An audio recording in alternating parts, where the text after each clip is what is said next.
Hey everyone, thanks for tuning in. My name is Andrew, this is Gavin, and we were both a mentee and a mentor in the NACADA Region 2 mentoring program from 2016 to 2017. So as a part of the campaign for the 2018 to 2019 mentoring program, we're going to share with you about our experience, and we have some questions that we're going to answer given by the current mentoring coordinator, John May. So thanks for tuning in and get excited to listen. So, Gavin, I'll read the first question. What was your experience like with your mentor-mentee? My experience was phenomenal. I had different experiences as a mentor, both through my institution, Temple University, and through NACADA. And this was a very different experience because we had a pair that were in similar locations. We were about a half an hour apart from each other, so we could not only do the phone and texting, but we could see each other in person. I also think this experience was great because I had a mentor who was constantly asking me great questions about job placement and resume critiquing and cover letters, but also asking very challenging professional questions. So I had to do a lot of my own internal thinking about, where am I at in my career right now? How do I feel? And I hope the feedback worked well, and I think it actually was very self-reflective on myself. So there was a lot of positive thinking about past experiences with present, how do we propel ourselves into our future. How about you, Andrew? What was your experience like as a mentee? So, I'm not just saying this because Gavin's on camera, but it legitimately was fantastic. So, Nina Buchanan was the previous mentoring coordinator, and fun fact, originally I wasn't even supposed to have a mentor, and then I was at the NACADA Region 2 conference in College Park in 2016, and out of nowhere, Nina comes up to me and says, Andrew, I have a mentor for you. I'd say, great, like who is this person? And then we go to the reception and I meet Gavin, and echoing some of what Gavin said, the location proximity was huge for me. At the time I was a grad student at the University of Pennsylvania, and Gavin commutes into Philadelphia from Ewing, New Jersey to Temple. So it was great because when I was living in Philly, we were easily able to meet up because he was at Temple. Now that I'm living in New Jersey again and I'm working full-time in New Jersey, Gavin and I are able to meet up in New Jersey. So the location, that's one of the top qualities, is that I'm not only seeing this in NACADA, but I'm seeing in other organizations that location-based mentoring is vital, where it's very important that mentors and mentees do live within about a half hour to maybe an hour radius, so you can meet up in person. For me personally, I understand I'm an outgoing extrovert. I like people. I like the in-person meeting up. So I understand that for some people, they could have a long distance relationship and may want that. So you may have different preferences. So as you're considering this program, it's helpful for you to think for yourself, am I okay with a long distance mentoring relationship, especially if you've had a mentor before in another context. But I like as well with Gavin and I's relationship that it's not only a professional relationship, but it's a personal relationship. I now consider Gavin one of my best friends. I'm very comfortable sharing things from multiple spheres of my life with him. And it's also a pleasure to serve with him in NACADA, and now that we're both coming on the steering committee, we have to serve together. We're also very leadership oriented, and we like working together. So the experience was great. So it worked very well that I was a very new professional. Gavin also had 5 years of experience under his belt, so the timing worked well where I can see his experiences as an advisor and learn from them as I'm growing in my career. So the second question we have here is, and maybe we could have answered this already, but let's go through it anyway. What did you learn about yourself through the NACADA Region 2 mentoring program? I think you have to learn compromise. I think sometimes you have to be willing when you're looking at your schedule over the course, if you're planning out your, semester schedule or your monthly schedule, setting aside that 1 to 2 hours a month to really think about, like, I'm going to contact my mentor. I'm going to pick up the phone and we're going to talk for a half hour on this article that John May sent out or Nina sent out. Or it's, reminding yourself that this is another person that you're working with, so it has to be a 50-50 partnership. If someone's doing more work than they should, it's not fair to both parties ideally. So again, it was about negotiating our times together. It was about communication skills are very, very important. And I also think patience is really important, because at the time Andrew was looking for a job getting out of grad school, so he had a lot of free time during his time in the program. I was busy professional working, 45 plus hours a week, not even including the transportation time getting to and from Philly to Jersey and Jersey to Philly. So again, I learned a lot about myself and the fact that I had to learn how to use my time a little bit more wisely as a professional.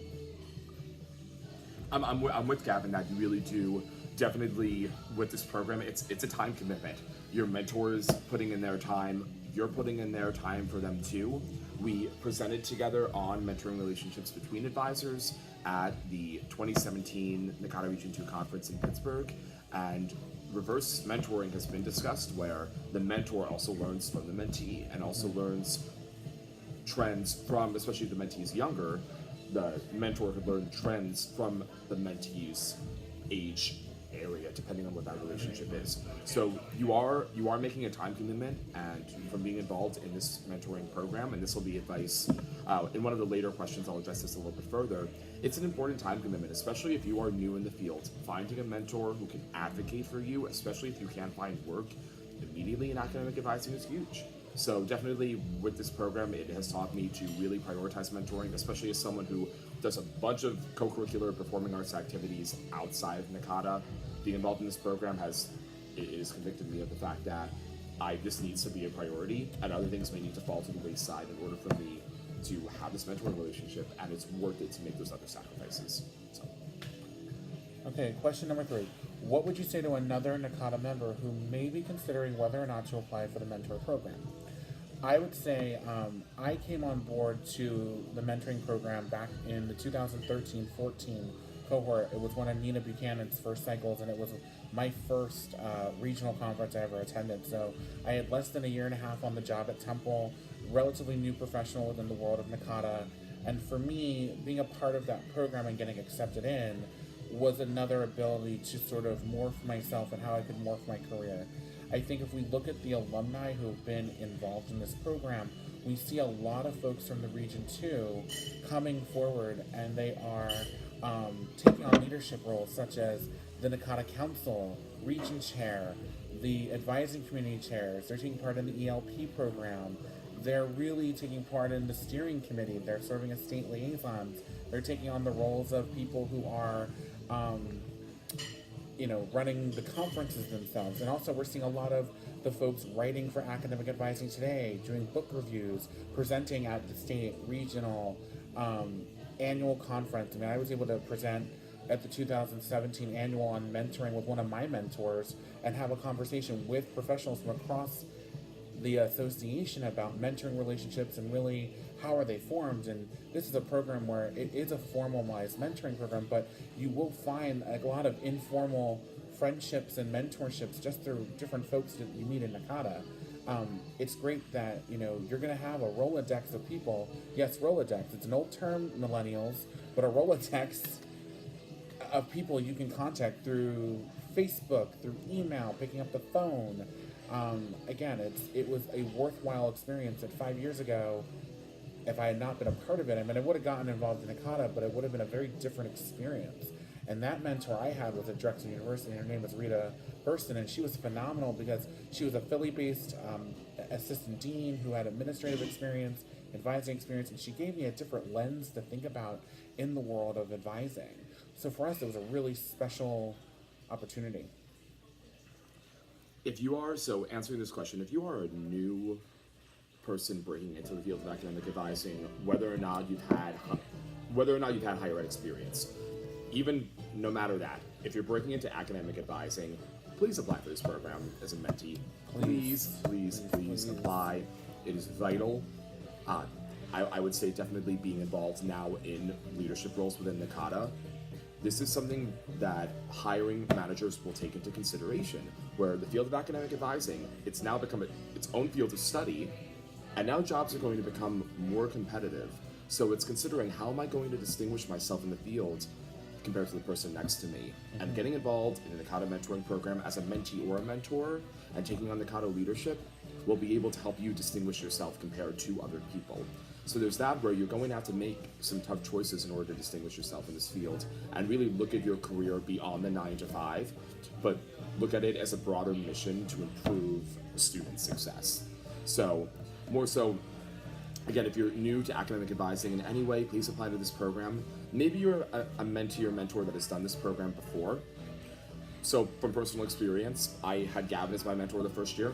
I had a mentee who was Maryland based this past year, and for this upcoming year, I'm confident that I'm not going to have a mentee or mentor. I'm mentoring a new position as site selection coordinator, and I also have other co-curricular activities outside of NACADA where I've learned even further, and I constantly bring stuff to myself, how to set boundaries.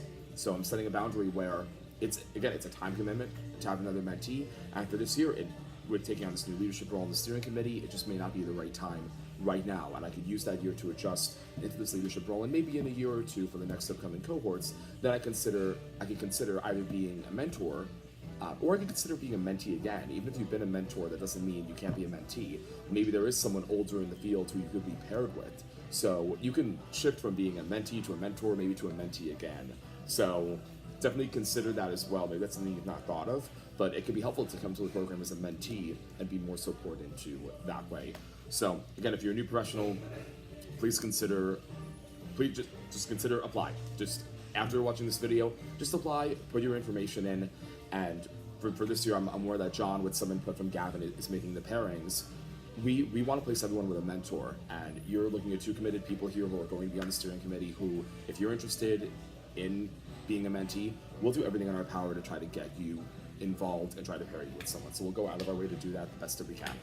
So continuing on our next question, what is your advice to future mentors and mentees? Gavin was mentioning that throughout we've given our nuggets of wisdom, and I just want to share a personal story with this in mind. So Joanne Davinger, the past president of NACADA for the 2013 to 2014, and Gavin were giving a presentation on mentoring at the 2016 conference. This is when I knew that Gavin was going to be my mentor, and Joanne came up to me.